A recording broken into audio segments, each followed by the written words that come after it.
ये संसार की संपूर्ण विपत्तियों का सम्यक समाधान है व्यासी, और संपूर्ण समाधान है। सम्यक भी है और संपूर्ण भी है। हमारे घबराने से, हमारे चिंता करने से समाधान तो मिलना नहीं।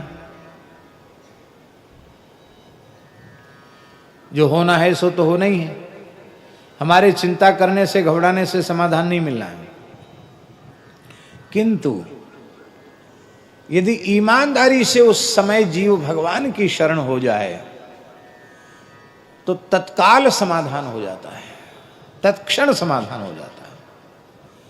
कभी ऐसा अवसर आवे, आप करके देख लेना।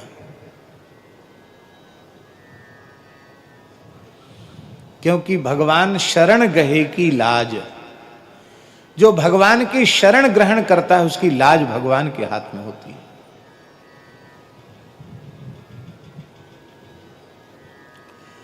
कौरवों की सभा में द्रौपदी ने भगवान की शरण ग्रहण की। आह, क्या कहना। तत्काल समाधान मिला कि नहीं मिला? कहां से वस्त्रों के अंबार लग गए। दुस्साहसन की भुजा थकित भई, घट्यो न 10 गज चीर। 10 हाथ की साड़ी, 10 गज की साड़ी कम नहीं हुई। दुशासन की 10,000 हाथियों का बल दुशासन का चूर चूर हो गया। घुटनों के बल दुशासन गिर पड़ा। भगवान ने वस्त्रावतार लिया। शरणागति माने होता आश्रय, भगवद आश्रय। आप जिसका आश्रय लेंगे आपका संपूर्ण भार उसी पर है। भगवान को छोड़कर किसी का आश्रय लेना चाहिए नहीं, क्योंकि भगवान के अतिरिक्त जितने आश्रय हैं वे सब कमजोर हैं।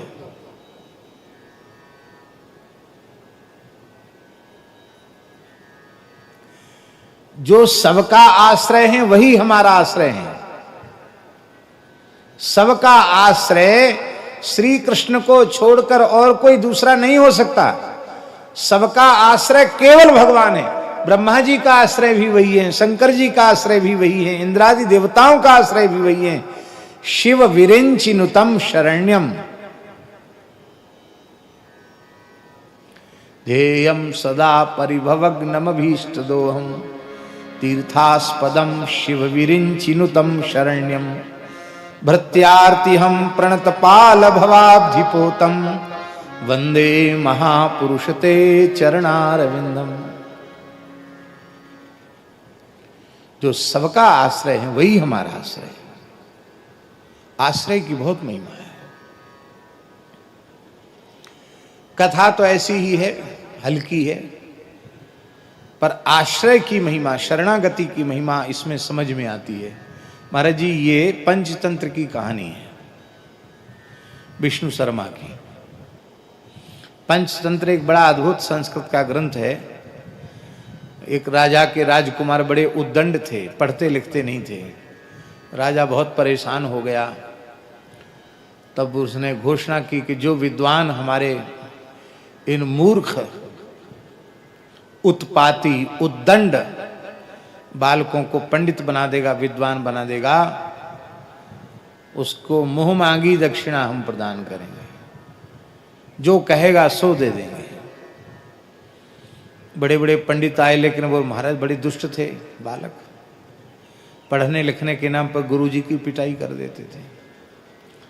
तो विष्णु शर्मा, उन्होंने कहा मैं पढ़ाऊंगा। तो व्यासी उन्होंने कैसे पढ़ाया? उन बालकों से पहले मित्रता कर ली उन्होंने। गुरु नहीं बने, उनके मित्र बन गए।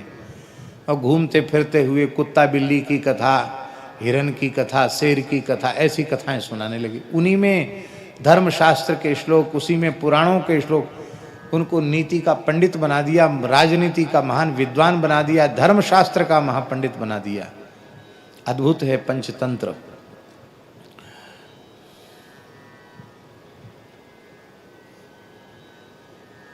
आजकल नहीं पढ़ाई जाती ऐसी पुस्तकें।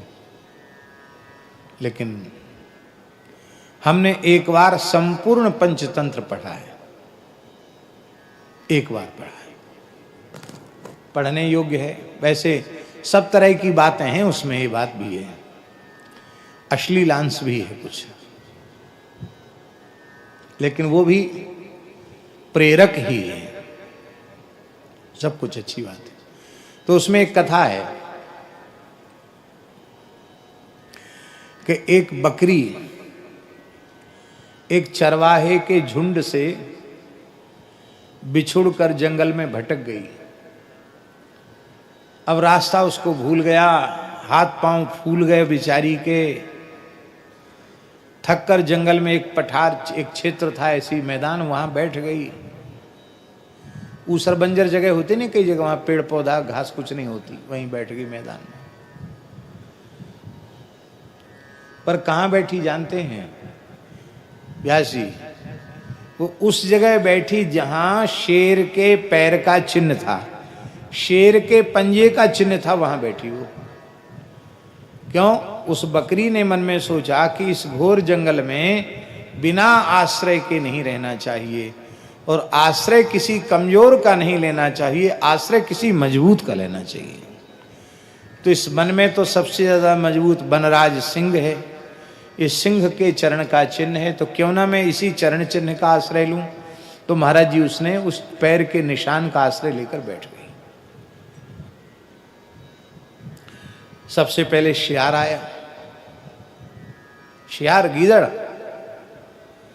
शिकार करने के, दो चार गीदड़ मिलके बकरी का शिकार कर लें। बकरी चुपचाप बैठी,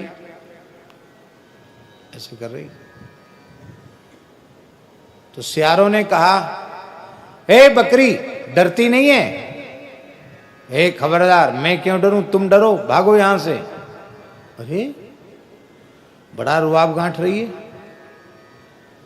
इस जंगल में तुझे भय नहीं है? बोले तुम्हारी आंखें फूट गई, देखो यहां क्या है।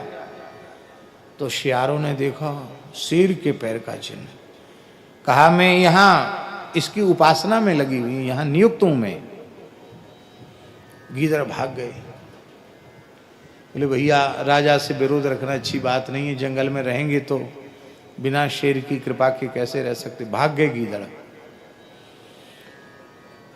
बाद में भेड़िया आए, भेड़िया को भी चरण चिन्ह दिखाकर भगा दिया। लकड़बग्घा आया, उसको भी भगा दिया। एक एक करके जितने हिंसक जीव थे उसको शेर का पद चिन्ह दिखाकर भगा दिया उस बकरी ने। सब आए एक एक करके क्रमशः, अंत में शेर आया। उस दिन बेचारे शेर को भी कोई शिकार नहीं मिला था, भूखा था। तो शेर वैसे भेड़ बकरी नहीं खाता है, जब कोई उपाय नहीं है तो पेट तो कुछ ना कुछ भरना पड़ेगा, तब भेड़ बकरी खाता है। तो मन में सोचा चलो कोई बात नहीं, एक बकरी तो मिली। तो शेर जैसे ही बकरी के निकट दहाड़ता हुआ गया, बकरी कुछ नहीं, आराम से। उसे बड़ा आश्चर्य हुआ कि ये बकरी डरती नहीं। ए बकरी, हाँ मालिक, डरती नहीं हो? मैं आपकी चरण सेविका हूं, भला क्यों डरूं? डरें वो जो आपके चरणों से विमुख हैं, मैं क्यों डरूं? तू मेरी चरण सेविका कब बन गई? अरे महाराज, आप खुद अपनी आंखों से देख लें। शेर ने आकर देखा तो उसके ही पैर का चिन्ह था। अरे ये तो मेरे पैर का चिन्ह। बोले हाँ, मैं जंगल में घूम रही थी, मैंने देखा मेरे महाराजाधिराज का चरण चिन्ह है, कहीं किसी का पैर न पड़ जाए, कोई इसको लांघ न जाए, इसलिए मैं इसकी सुरक्षा में यहां बैठ गई। शेर तो गदगद हो गया, उसके रोमांच हो गया। बोला भाई, ऐसी मेरी भक्ति करने वाला तो जंगल में आज तक कोई दूसरा मिला नहीं। कर बकरी रानी, मैं तुझसे बहुत राजी हूं, बकरी रानी मैं बहुत प्रसन्न हूं, बोल क्या चाहिए? खुश हूं, मैं आया तो तुझे खाने के लिए। सरकार कोई बात नहीं, मैं तो आपकी हूं, आप खाकर पेट भर लीजिए, कोई बात नहीं। नहीं नहीं, अब नहीं, अपने भक्त का भला बध कौन करेगा? अब किसी की हिम्मत नहीं जो तेरी ओर टेढ़ी आंख करके देख सके। मैं प्रसन्न हूं, बोल क्या चाहिए? बकरी बड़ी चतुर थी। बकरी ने कहा, मेरे हाथ पांव फूल गए हैं, मैं रास्ता भूल भटक गई हूँ, केवल गांव याद है कि मैं अमुक गांव की रहने वाली हूँ। तो एक तो हमको गांव तक पहुंचा दिया जाए, व्यास जी, एक तो हमको गांव तक पहुंचा दिया जाए, और दूसरा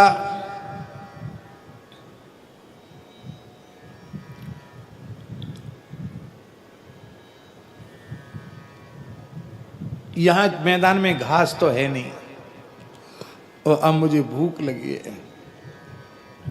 ये वृक्षों में कितनी कोमल कोमल पत्तियां हैं, मैं खा नहीं सकती। आप तो राजाधिराज हैं, आपकी कृपा हो जाए तो वृक्षों की कोमल कोमल पत्तियां खाने को हमको मिल जाएं। शेर ने कहा ये छोटी सी बात है, मेरे लिए कोई बड़ी बात नहीं। गजराज इधर आ।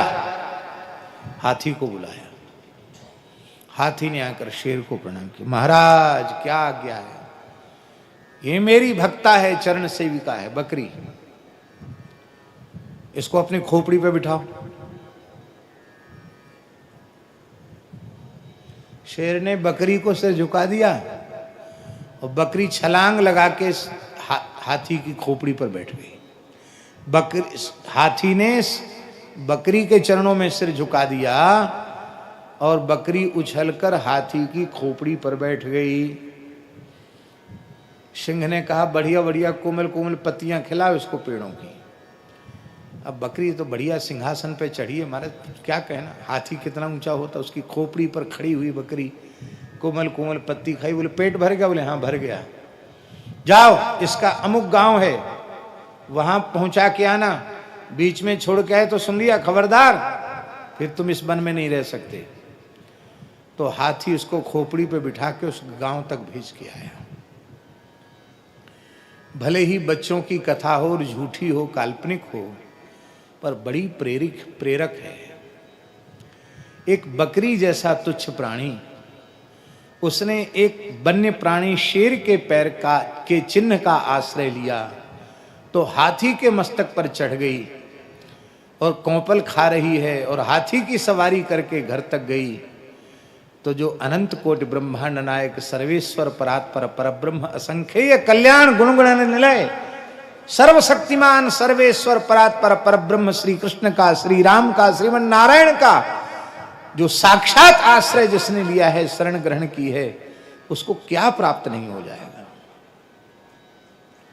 आश्रय की बहुत बड़ी महिमा है। भरोसो दृढ़ इन चरणन कीरो, ये आश्रय है।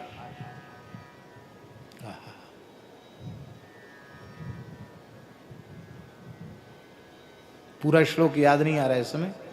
अजा चरति मस्तके ऐसा है उसमें, हाथी की खोपड़ी पे बैठ के बकरी पत्तियां चल रही है। देख लो आश्रय की महिमा, विष्णु शर्मा कह रहे हैं।